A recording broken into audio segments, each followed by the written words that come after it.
So today on a REVO perspective, we're gonna talk about the Super Bowl, man. And it's still buzzing.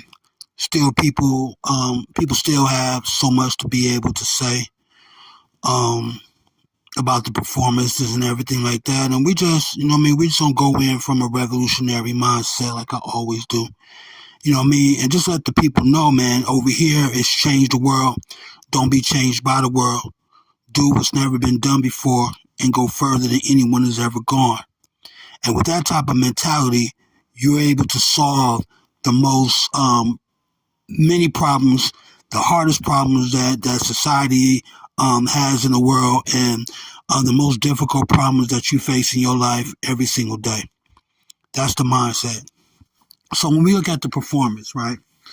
And everybody has their own perspectives on it, man. People liked it, people didn't like it. People look at the art and the symbolism behind everything and stuff like that. And I just want to break some stuff down. And I want people to truly understand this.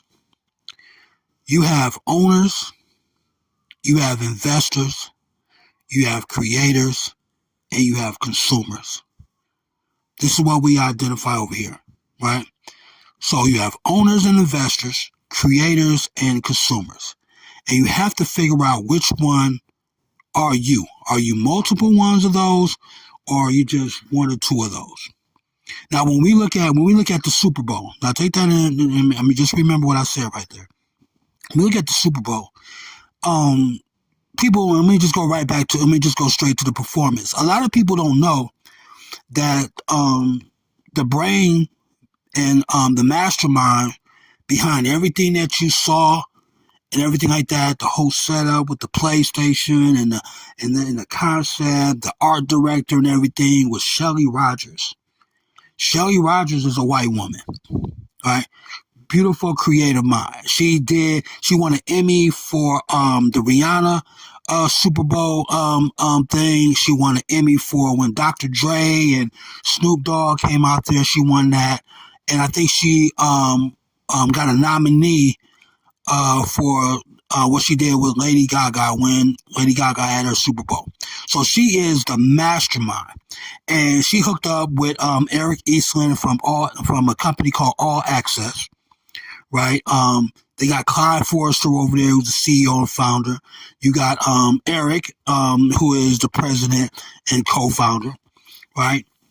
So they helped Shelley Rogers put together this performance. So all that you've seen, that you're so happy about and it's so beautiful, and you're talking about the symbolism and the artistry and all these things, it came from white people on Black History Month.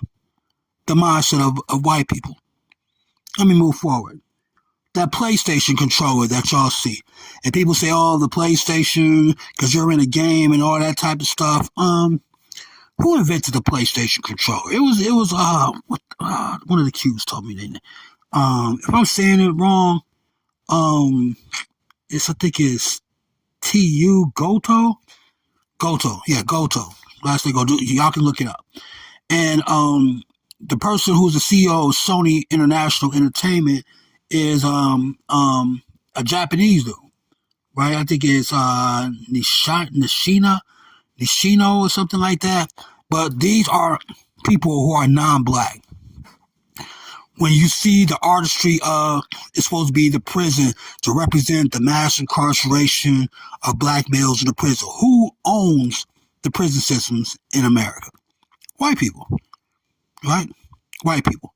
Also, one of the things that people were talking about was the red, white, and blue, right? Now, I would look at it like, I'm looking at it like, why would you pick red, white, and blue? You know what I'm saying? When those colors and that flag, now there's a dual meaning to it. The colors in that flag represents black people, of a nation that enslaved your ancestors, that enslaved black people, right? And it also represents, Crips and Bloods and white people.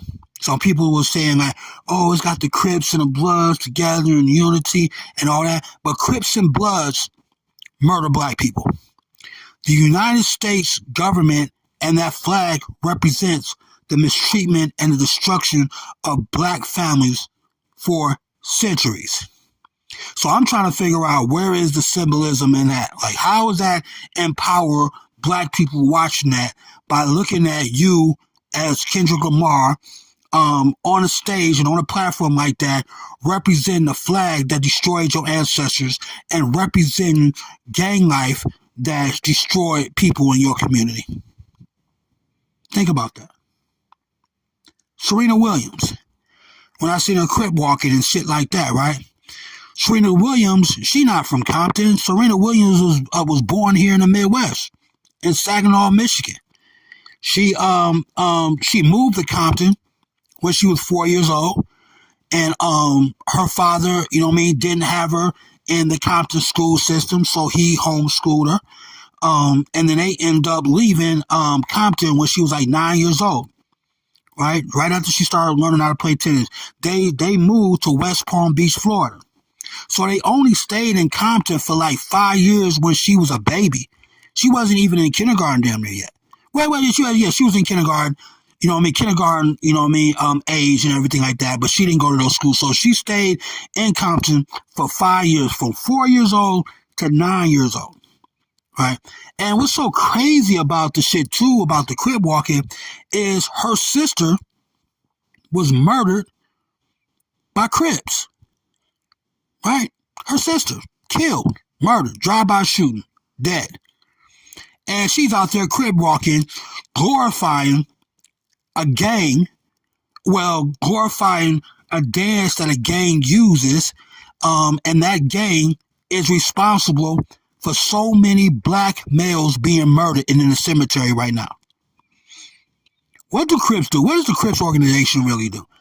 The Crips organization doesn't defend the black community from white people and from the police like that, anything like that. The Crips organization, they murder that black woman's children. This is all in the history.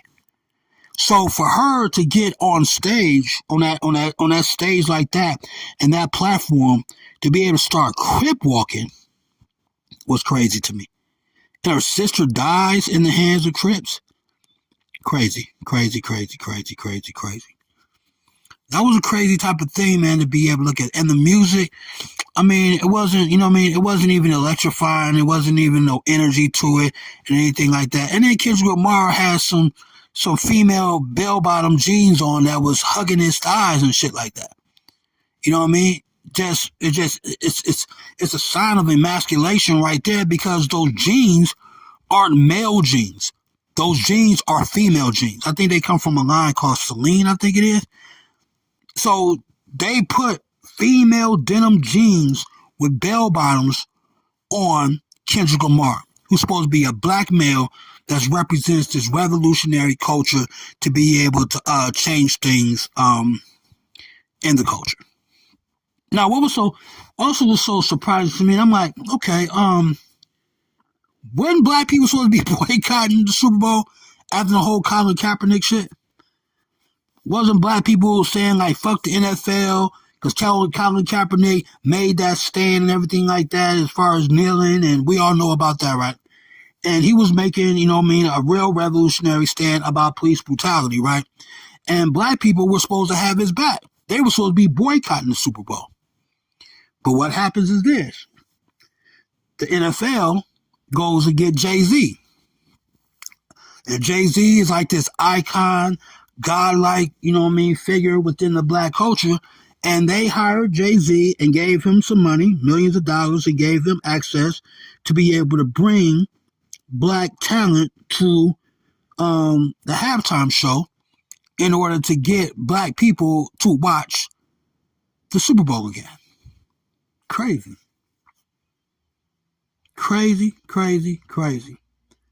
You know what I'm saying? And it worked. Right? They brought Jay-Z, and then look right now, Kendrick Lamar, that halftime performance, they're saying is the greatest halftime performance ever in NFL history, right? But what did it really do for you as the people? Did it make you any money? Did it change anything in your community? Did it change police violence in your community against unarmed black males? Did it change police brutality? Did it change mass incarceration of your loved ones? Did it change systematic racism? Did it change anything that is fucking your life up right now, that the government is fucking up your life right now and made it better? Anything? Not at all. Not nothing. Now, the thing too is, and I want y'all to listen to this. When you watch those commercials, how many black-owned businesses did you see in those commercials? How many do you remember? Was there one? Was there two? Out of the hundred or so commercials that was played throughout that 3 or 4 hours and everything like that, how many black-owned businesses did you see? You didn't see none. I bet you right now you can remember white-owned businesses and white-owned establishments that was played during the Super Bowl. So there is, economics there for black people, right? None. All right. So then I look forward to be able to talk to anybody else about this into the future. I'm not going to spend so much time on it and everything like that because I got other stuff to be able to do. But I just want the people to understand, like, where is real revolutionary change? It's not symbolism. See, black people want symbolism. They want something that looks like freedom. They want something that looks like having your own nation.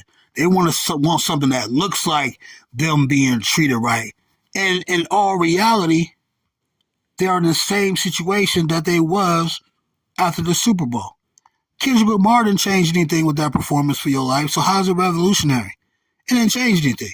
The only thing, and then Kendrick Lamar didn't even get paid, right? Nobody really get paid, but he definitely get paid, right?